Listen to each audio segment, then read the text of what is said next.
Hola hermanos, el día de hoy, 25 de enero del 2021, pero todos los 25 de enero de cada año celebramos la conversión, la fiesta de la conversión de San Pablo.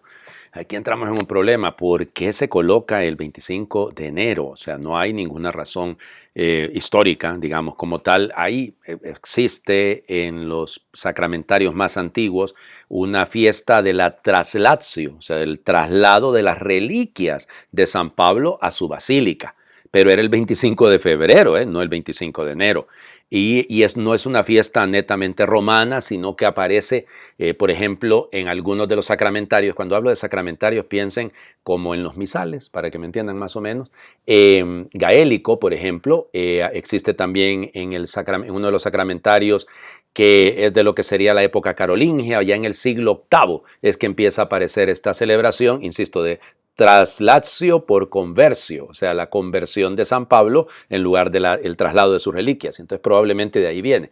Además hoy es día de San Ananías, que es aquel precisamente el que bautiza a Pablo, que eso es el texto de la primera lectura. Que vamos, ahí claro, la conversión de San Pablo está contada en tres textos diferentes. Usamos en este caso el del capítulo 22 del libro de los Hechos de los Apóstoles, no el del capítulo 9, que es el primer relato. 22, versículos del 3 al 16.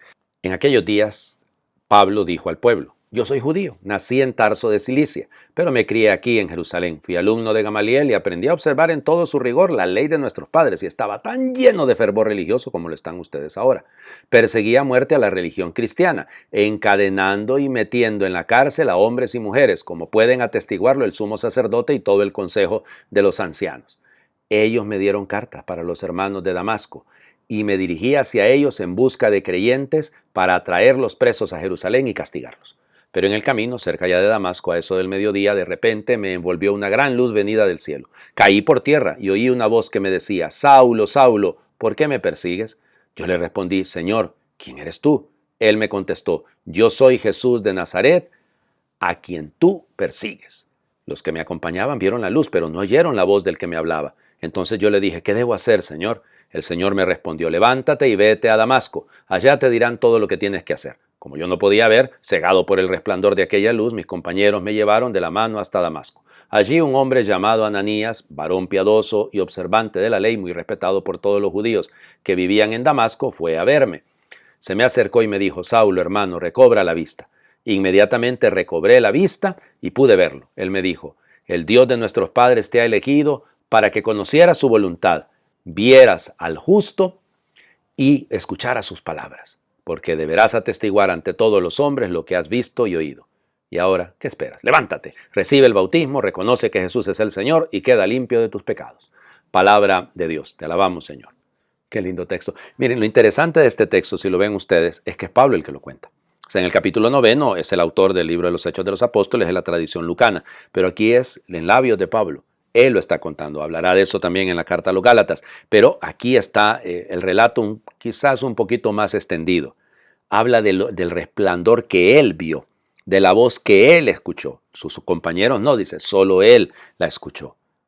Yo soy Cristo, yo soy Jesús, a quien tú persigues. Cuando se persigue a los miembros de la iglesia, se persigue a Jesús. Cuando se ataca a un miembro de la iglesia, se ataca al mismo Jesús. Evidentemente, si este está siendo atacado porque está diciendo las cosas de Jesús, pero si lo atacan por otra cosa, entonces no entra aquí en el asunto. Pero esta es la clave del asunto. La conversión de Pablo no es una conversión de orden moral. No es que Pablo era un gran pecador, no, nos dice claramente de qué tipo de persona era. Criado, bien formado, o sea, de hecho lo va a decir más claramente en la carta a los Gálatas, pero aquí lo dice de una manera preciosa, ¿no? Formado y educado en la fe de nuestros padres, dice, un cumplidor de la ley y lleno de ese celo que le viene precisamente por el cumplimiento de la ley, es que persigue a los cristianos. Cuidado que hay algunos celos, digámoslo así, que se desvían completamente del plan de Dios, que se van por un camino que no es la voluntad de Dios. Y por eso está bien tener amor y tener una devoción grande y tener una fe grande, pero el fanatismo es peligroso de cualquier corte. El fanatismo religioso es dañino, el fanatismo deportivo es peligrosísimo y el fanatismo político es de lo peor, porque irrespeta todo y genera pandemias. Perdón, pero es la verdad. Así está pasando aquí en mi país, que ha empezado la campaña electoral y a estos políticos no les importa nada y ahí andan haciendo grandes concentraciones. No les importa que la gente se enferme, de todas maneras lo que importa es tu voto lo decide todo. No, eso no sirve. Por eso, Pablo fue un fanático y se convirtió de su fanatismo, de esa visión de Dios errada, de esa visión cuadrada. Todos tenemos que aprender, la conversión es una actitud permanente, todos los días tenemos que convertirnos. ¿Para qué? El Evangelio, precioso. Marcos, capítulo 16, versículos del 15 al 18. En aquel tiempo se apareció Jesús a los 11 y les dijo: vayan por todo el mundo y prediquen el Evangelio a toda criatura. El que crea y se bautice se salvará. El que se resista a creer será condenado. Estos son los milagros que acompañarán a los que hayan creído. Arrojarán demonios en mi nombre, hablarán lenguas nuevas, cogerán serpientes en sus manos y si beben un veneno mortal no les hará daño. Impondrán las manos a los enfermos y estos quedarán sanos. Palabra del Señor. Gloria a ti, Señor Jesús. Perdón que me esté sonriendo, pero es que el asunto es que cada vez que yo escucho este evangelio solo me acuerdo, y perdón que insisto, que no estoy queriendo caer en una maldad, de un video que me mandaron hace algún tiempo de un pastor en África, no me pregunten dónde, realmente no lo sé, de un pastor protestante, porque eso no es protestante, de una secta, que pues dijo que con él se cumplía el evangelio y agarró una serpiente y que no lo iba a morder, y ahí nomasito en el mismo video lo agarra la serpiente y parece que murió. Y eso es lo doloroso, ¿no? Por andar en esos fanatismos. O sea, no hay que caer en estas locuras, hombre. O sea, lo que está diciendo el Señor Jesús es la fuerza del veneno de la serpiente no nos hará daño. La fuerza del veneno del diablo no nos hará daño si seguimos cumpliendo con lo que Él nos manda. ¿Por qué se lee este texto? Porque Pablo es el apóstol de las gentes, por eso termina hoy el octavario de oración por la unidad de los cristianos. Él es el apóstol de los gentiles y por eso, miren, la consecuencia del llamado del Señor Jesús y de la misión de los 12 nos abarca a todos nosotros y abarca también, lógicamente, a Pablo. O sea que vivamos esta experiencia también nosotros de una conversión que nos vuelve misioneros, de una conversión que nos lleva a comprometernos en el ser anunciadores, predicadores del Evangelio a toda criatura. A toda criatura. No hay excusa. Nosotros debemos anunciarlo a Él, pero más aún que con las palabras, con la vida. Les invito a hacer oración. Te doy gracias, Señor, porque cuentas conmigo, a pesar de mi pequeñez y mi pecado.